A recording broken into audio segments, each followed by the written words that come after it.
જય શ્રી કૃષ્ણ મિત્રો, બધા ખેડૂત મિત્રોને જણાવું એક સાહસ રૂપે જો આ બે ક્યારા હું પાઉં છું, આ એક મેલી અને એક આ ક્યારો 5-7 દિવસનું જીરું છે મિત્રો, 5-7 દિવસનું દાણા ચડી ગયા છે.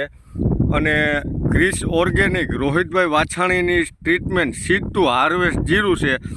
અને 65મે દિવસે સાહસ કરી અને મેં બે ક્યારા પાઉં છું કે જેથી એનું રિઝલ્ટ આપણે જાણી શકીએ. તો મિત્રો, હરી ઈચ્છા બળવાન, હું એમ કહું છું કે જેવી હરીની મરજી. આપણે સાહસ કર્યું, મહેનત કરી છે તો કુદરતને દેવાનું છે. આપને ટ્રાય થશે, જે થાય ભગવાનની ઈચ્છા સરાખો પર. તો 65મે દિવસે મેં જીરું પાયું. જો આ બીજો ક્યારો, બે ક્યારા પાયા છે, જોઈ લેજો મિત્રો.